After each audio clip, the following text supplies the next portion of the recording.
What's going on, guys? Winner Kills here. We're back with another first place locals deck profile. I'm here with my man Jay, who went 4-0 the other week playing what deck? Branded Tier Adventure. My goodness. That's a lot of engines in there, boss. All gas, no brakes. Love to see it. Well, it clearly worked out for you, so take us through the list. Sure. So, most of the people know what tier cards do by now. We got 3 Rhino Heart, Foolish Burial.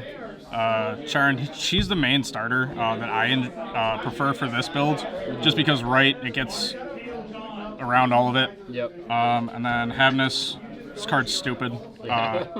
Just interrupt whenever and just free fusion, so sure. And then Merrily, everybody knows Merrily, just plus kit, mill 8, go super plus. Casual mill 8. Yeah, just Light Sworn on crack. And then for the Brave Engine, we just got the Water Enchantress and the Griffin Rider. Just these, no Illegal Knight, no anything else. Did its job. Works really solid with just tiers in general. Put a free negate on board. And then 2 Albaz, just because I want to have people burn through most of their interruptions on the Adventure and the tier engine, and then still follow up and end on like a Mirror Jade, because that card is still really, really dumb. Yep. So 2 Albaz just for consistency reasons, in case I mill 1. Yep. Then I still have another to send. And then a Visa Starfrost, just to, it's the goof for the entire deck. Because I was like, okay, I need to find like a final spot, and I figured going into Baron is still very, very strong. And then getting back like a Merrily in the standby on your opponent's turn is also really, really solid, just to mill and then keep going on the interrupt, because tier is our turn, not my turn. Yeah, exactly. I'm sorry. And then 3 Field Spell. Konami, I don't know why you made this card do what it did, but it does too much. Yep. Absurd. But yeah, this is the main part of the deck. You don't see this card, your deck is not as effective. I like to search. There was one game where I actually did search Visa Starfrost off of this, because I had all the other tiers in my hand, and I had Visas go pop, I believe Sharon, and then milled into getting a Dragos Stapelia on their turn. And you can synchro with the Visas and the token, right, for Baron? For the Yes. Adventure token? So the other thing that's really important is level 4 Adventure token plus Visas is Baron. So it's just free Baron. I mean, that's literally what the Adventure Engine exists to do, is just get Baron on play. Very nice. And then all the other adventure stuff, Rights, Fateful, Dracoback. Standard. I like milling Dracoback with an adventure token in play, because it's just whenever it's sent to the grave, equip. And then this card is just absolutely nuts, because discard a tier. Yep. That's not for cost, so sure, why not? And then Branded Fusion, in case all else fails, because, a couple formats ago it was Fusion Destiny, now it's just this. It's really not much to say about Branded Fusion. The card's just stupid beyond all belief. It is, it definitely is. And locking you into fusions for the turn doesn't really matter in this deck either. So yeah. And then last second call for the day was actually just 3 Super Poly. This was going to be Ash Blossom, because I didn't really know what to expect for the day, but then I had a buddy of mine, Jeremias, convince me that Super Poly was just better outright for the deck, and it just put in work all day, because it triggers the tier effects, no responding to it, so it's just, in my opinion, it's probably the best card, this format, main or side. Very, very strong card. Should not be at 3 in my opinion. No, it absolutely should be at 0, along with like many other cards in this deck. Yeah. Terraforming, 4th Field Spell, I mean, standard. This card should be banned, don't know why it wasn't. For sure. Because, I mean, if you guys seen the game 4 against Winter Kills, then... Oh my god, that game was so unfortunate, bro. I don't want to talk about it. It was wild, but this card should be at 0. Konami, you need to ban this card. Yeah, hopefully they'll listen next time. That Mystic Mine, 80,000 other cards that they printed that shouldn't be.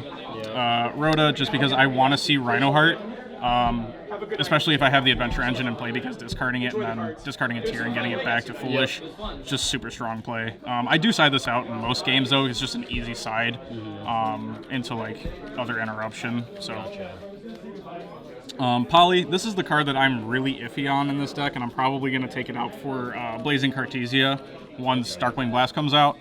And that's just because I wanted to go into Guardian Chimera, but I found myself just never going into it because Kaleido Heart is just the better 3-material fusion.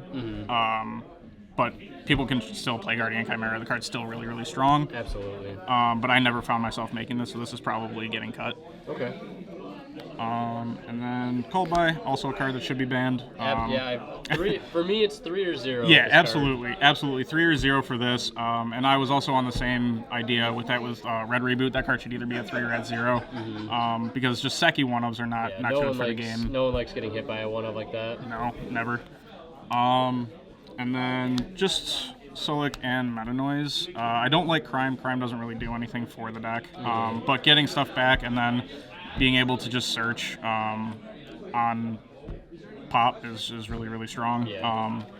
Continuous negate too to trigger Tears is nice. It's wild. These cards just, the whole deck does way too much. How many cards are in the main deck? It is a 40-card main. Okay. Literally all gas. I think the only board-breaking card is the Super Poly. Yeah. And that's just because you want to push through as much as possible, even if you're going second. Yep. They have to answer so much that you still have a board to play with. And it worked out really, really well.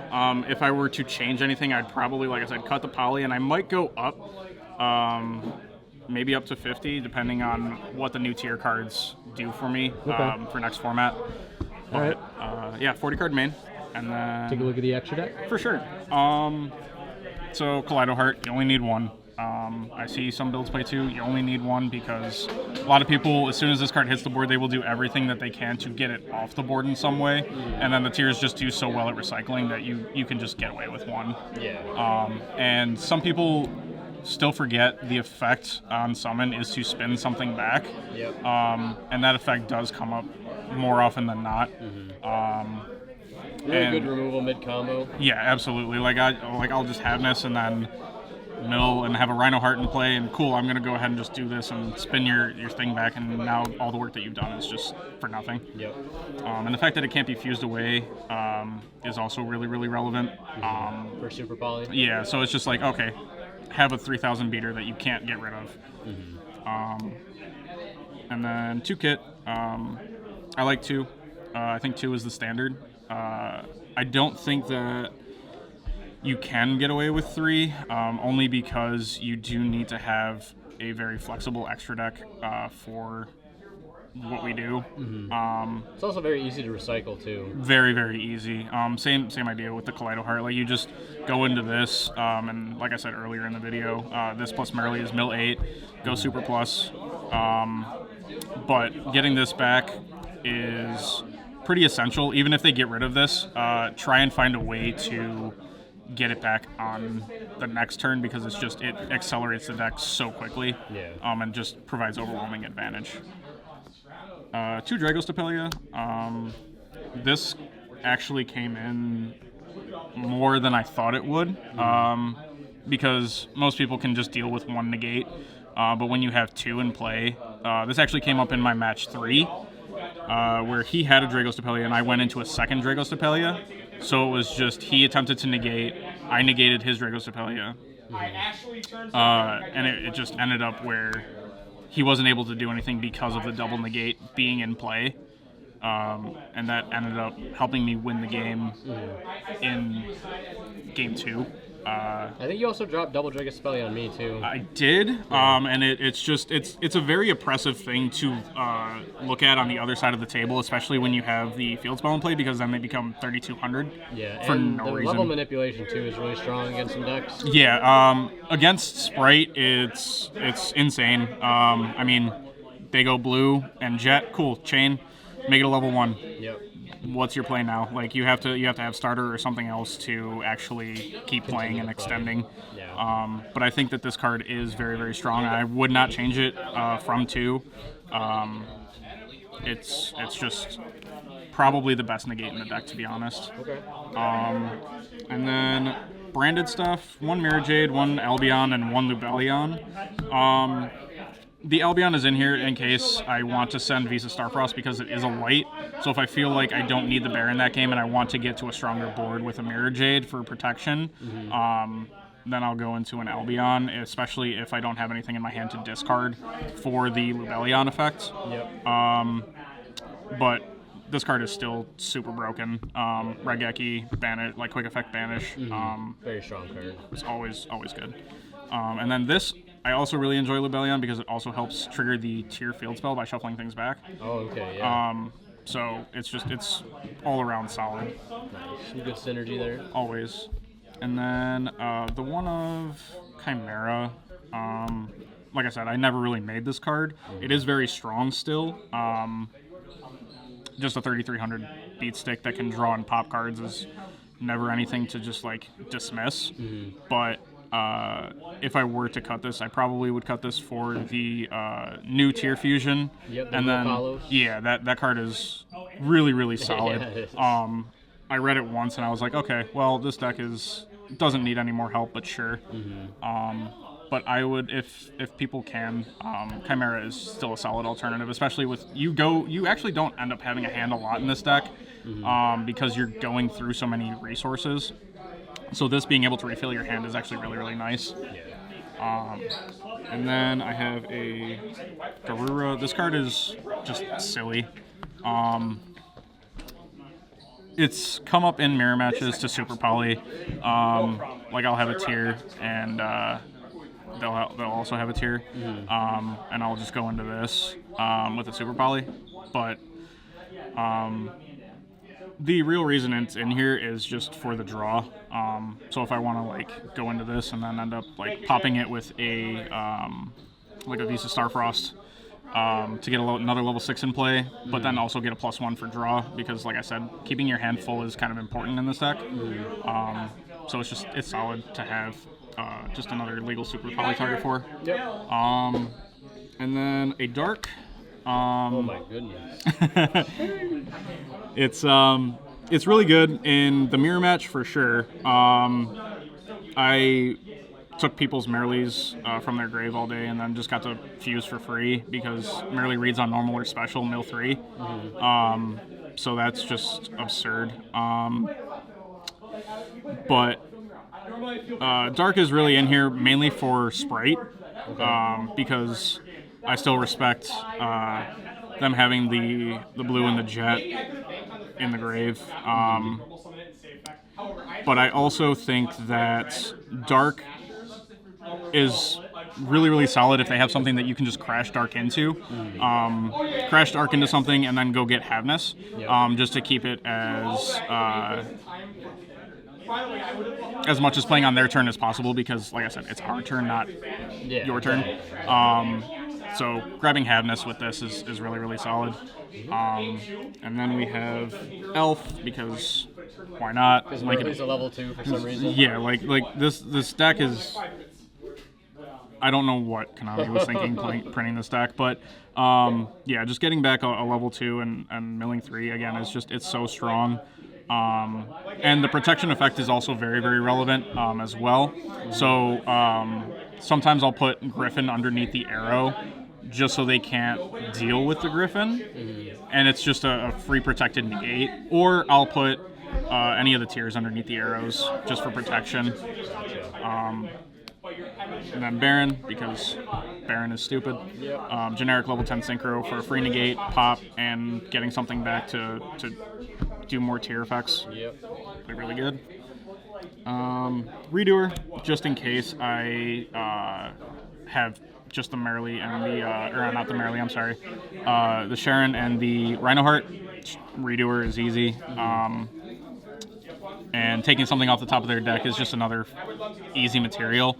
And then I actually play something that I never thought that I'd actually use, and I still am testing it out, but Redoer and going into Zeus, because taking something off the top of their deck and then going in, I'm able to interrupt their turn and they pass, then I can just attack and go into Zeus, and it's just a free multi-material Zeus for very little effort. Okay. And just taking stuff off the top of their deck will always just be strong. Yeah. But Zeus is still stupid. Chain to itself, send. Yep. But yeah, that's the extra. And then the side deck? And the side deck, it's kind of just like a work in progress. I don't really know what to expect at locals because people play the most random things I've ever seen. That's locals for you. 3 Crow and 3 Bell just to deal with tier mirrors, sprite plays for sprite elf targets. It's if you don't main or side these cards, I think that you're going to be in for a very rough time. I would agree with that. Yeah. It should be in your deck somewhere in some quantity. This is what Super Poly was in the main deck, Ash, just because it's the most generic hand trap catch-all. But I never found myself actually using that. I don't think that this hand trap is actually very good this format, in my opinion. Because I feel like a lot of decks can just very easily play through an Ash, especially when most of the room is just tiered. So Ash is a TBD for now, but it's still generic. It's still the best overall hand trap at the beginning of any format. So I'm going to try it next week, especially when Darkwing Blast comes out, because I feel like a lot of things are going to change. Oh yeah, for sure. So we'll just try it out. Okay. And then 3 Ultimate Slayer. I like having cards that say your opponent can't respond to it, because then it just makes it a little bit safer, especially going second. It helps break boards. And then everyone's favorite card, D-Barrier. Just because going first and then setting this and flipping it on the mirror match is almost an auto win. Yeah. But it does cover a lot of bases. I don't think that links are really prevalent this format, besides like Elf and Sprine. Yeah, and That Sprine. card's gonna be bonkers. That card is very, very silly. And I also think that the Charmers are also really, really good targets. But besides that, I think it's mostly in Xyz and Fusion format. I can get behind that. So that's just the reasoning behind those. I would like to play Spellbound maybe in place of this and try it out when that comes out, because that card is literally just a turn skip. Yeah, I mean, it's okay. I still think D-Barrier is better in my opinion, but... That's fair, and especially in an Eradicator format as well. This gets around Eradicator, so... Yeah, absolutely. All right, real quick, what were your matchups? So round 1, I played against Cyber Dragon. I went to game 3. He was very, very good. Broke my board twice. Had machine dupe. Had the whole 9 yards. I was like, dear lord. But ended up pulling that out in game 3. Round 2, I played against a Chaos Dragon deck. It was kind of weird because like he didn't have a whole lot of plays. And I ended up interrupting him 1 or 2 times, and that was really it. Yep. And then round 3 was the tier mirror match, which, dear lord, that's a headache and a half, because it's just chain link after chain link after chain link. Yep. And it's only going to get worse once the Ishizu cards come out. Absolutely. Because I think I saw somewhere in like the OCG that it's 40 minutes for game 1. Oh my god, yeah. It's milling so many cards. Yeah, there's too much happening. But ended up winning that off of top decking the field spell, actually. Oh, you're insane. And then round 4 against yours truly, Winter Kills. Yep. We saw that. I that wish match that is up on the channel if you guys want to see it, by the way. absolutely.